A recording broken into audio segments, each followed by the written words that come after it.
Catherine Morgan's weathered hands trembled as she lowered the smoking pistol, her eyes fixed on the wooden target that now bore a perfect hole dead center. The crowd of townspeople gathered for the annual shooting festival fell silent as tombstones, their faces painted with shock and something else recognition. For standing before them was a ghost they thought buried 6 feet under the desert sand. 3 seconds, that's all it took for whispers to ripple through the crowd like wildfire. Impossible, someone breathed. She's supposed to be... Another voice trailed off into the dusty air. Catherine's lips curved into a smile sharp enough to cut glass, her emerald eyes blazing with the fury of a woman who had crawled back from the very gates of perdition. But let me take you back, dear listener, to where this tale of betrayal and resurrection truly begins. 6 months earlier, Catherine Morgan had been the picture of contentment. Married to Jacob Morgan, heir to the largest cattle ranch in 3 counties, she had everything a woman could dream of. The Double M Ranch stretched as far as the eye could see, with rolling hills dotted with prize-winning Herefords and a mansion that stood like a fortress against the harsh desert landscape. Catherine had transformed from a simple schoolteacher into the queen of her own domain, her gentle hands now calloused from working alongside the ranch hands, her once soft voice now carrying the authority of someone who commanded respect. She loved Jacob with the intensity of a desert storm, wild, consuming, and absolute. When he looked at her with those coffee-brown eyes, she felt as though she could conquer mountains. Their love was the kind that made other women green with envy and other men tip their hats in respectful acknowledgement. But paradise, as Catherine would soon learn, was built on foundations of... The trouble began with Thunderbolt, Jacob's prized stallion, a black beast with eyes like burning coals and a temperament to match. The horse was Jacob's pride and joy, worth more than some men made in a lifetime. Catherine had always been wary of the animal, sensing something volatile beneath its sleek coat, like a storm waiting to break. On that fateful Tuesday morning, with the sun painting the sky in shades of amber and rose, Catherine made her way to the stables to check on the pregnant mare in the adjoining stall. The air was thick with the sweet smell of hay and the earthy scent of horse. She moved carefully, her boots making soft sounds against the wooden planks. What happened next would haunt her for months to come. Thunderbolt reared without warning, his hooves cutting through the air like... Catherine dove to safety, her heart hammering against her ribs like a caged bird desperate to escape. But in her panic she knocked over a lamp. The flames caught the dry hay faster than gossip spreads in a small town, and within minutes half the stable was engulfed in an inferno that painted the morning sky orange. Thunderbolt was lost. Jacob's reaction was swift and merciless. His face, usually warm with love when he looked at her, turned cold as winter stone. "You killed him," he said, his voice as flat and final as a gravestone inscription. "You killed the finest horse this territory has ever seen." Catherine's world tilted on his axe. She tried to explain, tried to make him understand that it had been an accident, that she would never deliberately harm anything he loved. But Jacob's heart had turned to ice, and her words bounced off him like raindrops off a roof. Within hours, whispers began circulating through town like poison in a well. The ranch hands who had once greeted her with respectful nods now averted their eyes. The townspeople, who had once treated her like royalty, began crossing the street to avoid her. Someone started the cruel rumor that Catherine had lost her mind with grief, that the shock of destroying her husband's prized possession had shattered her sanity like glass against stone. And Jacob did nothing to defend her. The descent into madness, they said, was swift and absolute. Dr. Hartwell, the town's only physician and a man with kind eyes behind wire spectacles, visited the ranch at Jacob's request. Catherine remembered sitting in the parlor, her hands folded in her lap like a schoolgirl, while 2 men discussed her fate as if she were livestock to be appraised and sold. "The trauma has clearly affected her mental faculties," Dr. Hartwell murmured, though his voice carried doubt. Perhaps some time away from the ranch, away from the reminders of the incident. But Catherine wasn't mad. She was heartbroken. Yes, devastated by her husband's rejection. Absolutely. But her mind remained as sharp as the day she'd solved complex arithmetic problems for her former student. She could see the calculations behind Jacob's eyes, could practically hear the gears turning in his head. The truth hit her like a physical blow. Jacob wanted her gone. Within a week she found herself bundled into a carriage bound for Morrison's private sanatorium in Tucson, a place where inconvenient wives disappeared and were quietly forgotten. As the ranch grew smaller in the distance, Catherine pressed her face against the carriage window and made herself a promise as binding as any legal document. She would return, and when she did, she would reclaim everything that was rightfully hers. The sanatorium was a hell disguised as healing. Dr. Morrison, a man with dead eyes and hands that wandered where they shouldn't, treated his female patients like dolls to be medicated into compliance. Catherine endured treatments that would have broken lesser women, cold water baths, isolation chambers, and medications that turned her thoughts to molasses. But even in that nightmare, she found allies. Sarah, a young woman whose only crime had been refusing an unwanted marriage, became her closest confidant. Together they planned and plotted, sharing whispered conversations in the dead of night about escape and revenge. "They think we're broken birds," Sarah whispered one night, her voice barely audible over the sounds of sobbing from other rooms. "But broken birds can still fly when the cage door opens." Meanwhile, back in Deadwood Valley, Jacob was busy rewriting history. News traveled even to the sanatorium, carried by new arrivals and sympathetic orderlies. Catherine learned that her husband had wasted no time in seeking comfort elsewhere. Elena Vasquez, the young daughter of a neighboring ranch owner, had caught his eye with her raven hair and curves that could stop a freight train. The wedding was announced just 3 months after Catherine's departure. 3 months, the number burned in her chest like a brand. 3 months to declare his wife insane. 3 months to court another woman. 3 months to plan a future that erased Catherine from existence as thoroughly as if she had never been born. But Jacob had made one crucial mistake in his haste to remarry. He had never sought a formal divorce. In the eyes of the law, Catherine Morgan was still his legal wife, which made his marriage to Elena as illegitimate as a $3 bill. More importantly, he had forgotten about old Jeremiah Ashford. Jeremiah Ashford was a mystery wrapped in leather and secret. The ancient prospector had arrived at the Double M Ranch 7 years earlier, more ghost than man, claiming to be Jacob's great-uncle from his mother's side. He carried documents that seemed legitimate enough, and Jacob, always eager for family connections that might bolster his standing in the community, had welcomed the old man with open arms. Jeremiah had made himself useful around the ranch, sharing stories of gold strikes and Indian raids that kept the cowboys entertained around the campfire. He was harmless, they all thought. Just another old-timer chasing dreams that had died with his youth. Catherine had been the only one who truly befriended him. While others saw an eccentric old man, she saw someone who appreciated intelligent conversation and treated her with genuine respect. They would spend hours discussing everything from literature to philosophy, and Jeremiah would regale her with tales of his adventures across the American frontier. "You're sharper than most men I've known, Catherine," he would say, his rheumy eyes twinkling with approval. "Don't let anyone convince you otherwise." Jeremiah died quietly in his sleep just 2 weeks before Catherine's departure to the sanatorium. The funeral was small and poorly attended. Just Catherine, Jacob, and a handful of ranch hands, who felt obligated to show respect for the dead. What nobody knew was that Jeremiah had left behind more than memories. Catherine's escape from the sanatorium came exactly 6 months after her arrival. Sarah had cultivated a friendship with one of the night guards, a young man named Tommy, whose conscience had been slowly eating away at him like acid. On a moonless night in early spring, when the desert wind howled like banshees across the landscape, Tommy left a door unlocked and looked the other way as 2 women slipped into the darkness. Catherine and Sarah traveled by night, hiding in abandoned buildings and cave formations during the day. They lived on stolen eggs, wild berries, and the occasional kindness of strangers who didn't ask too many questions. Catherine's body grew lean and hard, her soft hands developing new calluses, her gentle manner replaced by the steely determination of someone who had stared death in the face and chosen to keep breathing. When they finally parted ways at a crossroads outside Phoenix, Sarah heading north to family in Colorado, Catherine pressed a small wrapped bundle into her friend's hands. "What is it?" Sarah asked. Catherine's smile could have melted iron. The bundle contained Jeremiah's final secret, his real will. Catherine had found it hidden in his room after the funeral, tucked between the pages of a worn Bible. The document, written in Jeremiah's spidery handwriting and properly witnessed by 2 residents of Tucson, whom Catherine had managed to track down during her confinement, revealed the truth that would shake Deadwood Valley to its very foundations.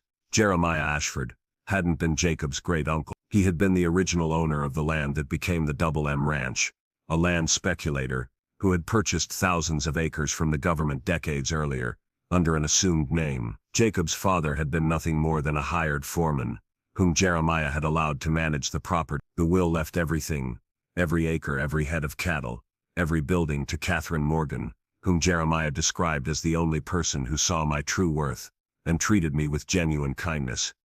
But Catherine knew that revealing this information immediately would do no good. She needed to bide her time, wait for the perfect moment when the maximum number of people would witness Jacob's downfall. She needed an audience for the performance of a lifetime. The annual shooting festival provided the perfect stage, and so we returned to that moment when Catherine Morgan stepped out of the shadows like an avenging angel. The crowd's shock rippled outward in waves. Jacob, standing on the platform with his new bride Elena, went white as fresh snow. Elena herself let out a small scream, and pressed her hand to her throat as if trying to keep her heart from escaping. "Hello, husband," Catherine called out, her voice carrying across the festival grounds with the clarity of a church bell. She walked forward with the confidence of someone who held all the cards in a high-stakes poker game. The town council, gathered to judge the shooting competition, looked like they had seen the devil himself walk up to their podium. Mayor Hutchins, a portly man with more whiskers than sense, stammered out the question that everyone was thinking. "Catherine, but you're supposed to be insane?" Catherine's laugh was musical and terrible, locked away in some asylum forgotten by the world. "Oh, gentlemen, I'm afraid reports of my madness have been greatly exaggerated." She reached into her leather satchel and withdrew a document that would change everything. The crowd pressed closer, sensing drama more explosive than any fireworks display they could have arranged for the festival. "I have here," Catherine announced, her voice rising so even the people in the back could hear, "the last will and testament of Jeremiah Ashford, properly witnessed and legally binding under territorial law." Jacob found his voice at last, though it cracked like a teenage. That old man had nothing to leave. He was just a prospector, a drifter. Catherine's smile was devastating in its beauty. "Actually, my dear Jacob, Jeremiah Ashford owned everything you thought was yours. The Double M Ranch, all 12,000 acres, the cattle, the buildings, even the ground you're standing on right now, it all belonged to him, and he left it all to me." The crowd exploded into chaos. Men shouted questions, women gasped and fanned themselves. Children ran in circles, not understanding the drama but caught up in the excitement. Through it all, Catherine stood as calm as a statue, watching her husband's world crumble around him like a house built on quicksand. Elena was the first to break. The young woman who had so eagerly stepped into Catherine's place now faced a terrible truth. Her marriage was not only illegitimate, due to Catherine's continued existence, but her new husband was about to lose everything that had made him attractive in the first place. "This is impossible," she shrieked, her carefully cultivated composure shattering like fine china dropped on stone. "Jacob, tell them she's lying. Tell them this is all some mad fantasy." But Jacob couldn't speak. He was staring at Catherine with the expression of a man watching his own execution. He had gambled everything on her disappearance, and now she had returned to collect her winnings. Dr. Hartwell stepped forward, his medical bag still in hand from where he had been treating minor injuries from the day's competitions. "Catherine, my dear, perhaps you should sit down. The strain of whatever you've endured, it might be affecting your judgment." Catherine turned to face the doctor, and her green eyes blazed with an inner fire that made him step back involuntarily. "My judgment, doctor, has never been clearer. Would you like to examine these documents yourself? They were witnessed by Samuel Morrison.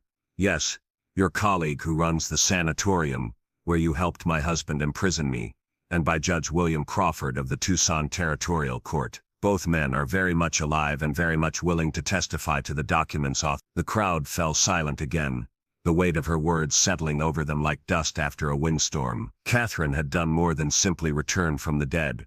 She had returned armed with the tools of legal warfare. Mayor Hutchins cleared his throat nervously. "Now, Catherine, even if this document is genuine, there are proper procedures to follow. You can't simply walk into our festival and declare yourself the owner of the largest ranch in the territory." Catherine nodded graciously, as if she were discussing the weather rather than destroying lives. "Of course, Mayor.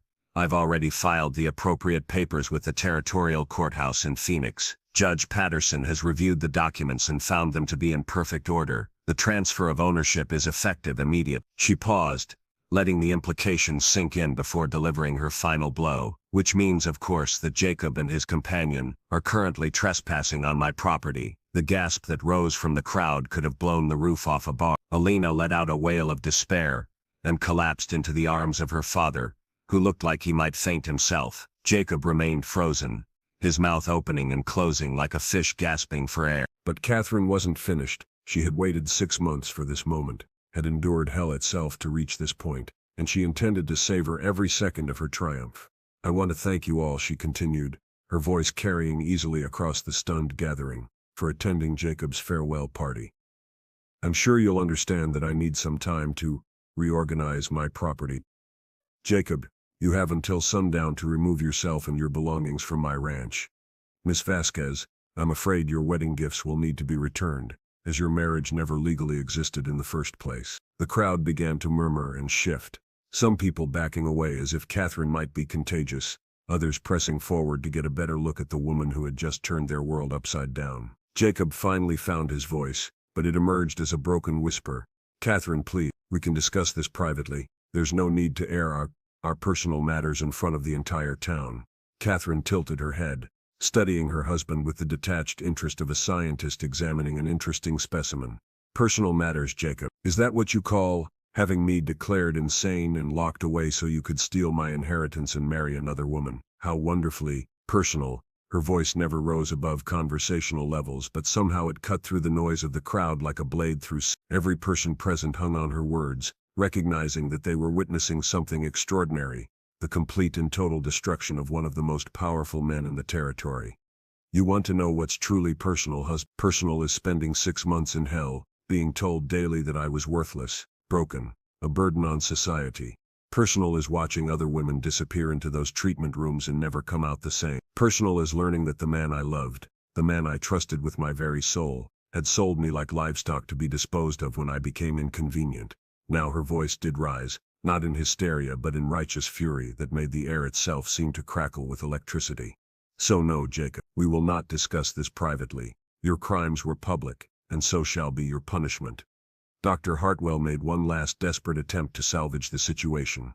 "Catherine, I examined you myself. The trauma of the fire, the loss of the horse, it clearly affected your mental state. Perhaps what you experienced at the sanatorium was necessary treatment, not imprisonment." Catherine turned to face him fully, and the doctor actually took a step backward at the intensity of her gaze. "Doctor, you spent 15 minutes in my parlor, asked me 3 questions, and declared me unfit for society. You never examined me medically, never tested my reasoning abilities, never even asked for my account of what happened in that stable. You simply took my husband's word that I was dangerous to myself and others." She paused, letting her words sink in before continuing. "Would you like to test my mental faculties now, doctor, in front of all these witnesses? I can recite the periodic table of elements, solve complex mathematical equations, discuss the philosophical implications of Kant's categorical imperative, or explain the geological formations that make this valley ideal for cattle ranching. Which would you prefer?" Dr. Hartwell had no response. The color had drained from his face, and he looked like a man who had just realized he was standing on quicksand. The shooting festival had transformed into something far more dramatic than anyone could have imagined. What had begun as a celebration of marksmanship and community spirit had become a public trial, with Catherine Morgan serving as judge, jury and executioner. The crowd, initially shocked into silence, began to buzz with excited whispers as people started to understand the full scope of what they were witnessing. "She's been planning this," someone murmured. "She's been planning this whole 6 months in that place would drive anyone to revenge." Another voice added, "Did you see how she handled that pistol, like she's been practicing?" Catherine heard every whisper, saw every sideways glance and smiled. They thought she was seeking revenge, and perhaps there was truth in that. But what she was really seeking was justice, cold, pure and absolute. Elena, meanwhile, had recovered enough to launch her own desperate attack. "You can't do this," she screamed, her beautiful face twisted with rage and fear. "I'm Jacob's wife. We were married in the church, in front of God and witnesses. You can't just appear like some ghost and destroy our lives." Catherine regarded the younger woman with something that might have been pity. "Miss Vasquez, you are not Jacob's wife because Jacob already has a wife. Me. And as for destroying lives, well, I learned from the best." She gestured toward Jacob, who stood like a statue of defeat. "Your lover here taught me that sometimes destruction is necessary to clear the ground for new growth. He destroyed my life, my reputation, my freedom, and very nearly my sanity. All I'm doing is returning the favor." The sun was beginning to sink toward the horizon, painting the sky in shades of orange and red that matched the fire still burning in Catherine's eyes. The festival grounds had cleared somewhat as people either left to spread the news throughout the territory, or gathered in small groups to discuss the implications of what they had witnessed. But a core group remained, transfixed by the drama still unfolding. Jacob, Elena, and Hartwell stood like condemned prisoners awaiting execution, while Catherine remained the picture of calm control. She had waited so long for this moment that she intended to extract every ounce of satisfaction from it. "I suppose," she said, addressing the remaining crowd, "some of you are wondering what I intend to do now. After all, I've reclaimed my property, exposed my husband's betrayal, and revealed the truth about my supposed madness. What could possibly come next?" She paused, letting anticipation build like storm clouds on the horizon. "I intend to run the Double M Ranch exactly as Jeremiah would have wanted, as a working cattle operation that provides honest employment and contributes to our community's prosperity. I intend to prove that a woman can manage a business as effectively as any man, perhaps more so since I won't be distracted by schemes and betrayals." Her gaze found Jacob and held it like a vice. "And I intend to ensure that certain individuals face the full consequences of their actions. Conspiracy to commit fraud, false imprisonment and bigamy are serious crimes under territorial law. I have evidence of all three." The final act of Catherine Morgan's drama was both merciful and merciless. As the sun touched the horizon, painting the desert in shades of gold and crimson, she made her final pronouncement.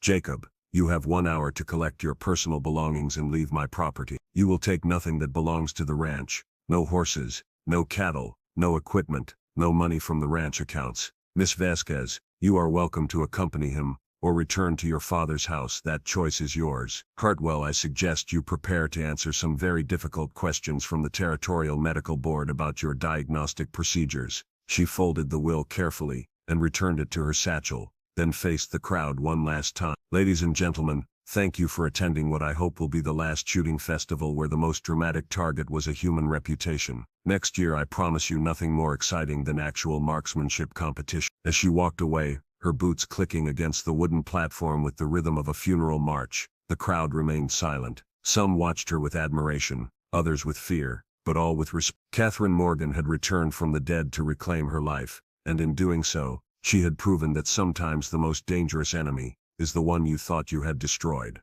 The epilogue to this tale came 6 months later. Catherine Morgan's ranch had become the most profitable operation in the territory, her innovative management techniques and fair treatment of workers making her a model for other ranchers throughout the Southwest. She had proven that intelligence and determination could triumph over tradition and prejudice. Jacob Morgan disappeared into obscurity. Some said he went to California, others claimed he headed for Alaska. Elena Vasquez married a banker from Tucson, and never spoke of her brief time as the wife of a man who wasn't free to marry her. Dr. Hartwell lost his medical license and left the territory in disgrace. And Catherine Morgan became a legend, the woman who rose from her own grave to reclaim her destiny and reshape an entire community in the process. But perhaps the most interesting detail of all was discovered years later, when renovation work on the old ranch house revealed a hidden room behind Jeremiah's quarters. Inside, along with maps of mineral deposits and carefully documented evidence of his land purchases, was a final letter addressed to Catherine. "My dear girl,"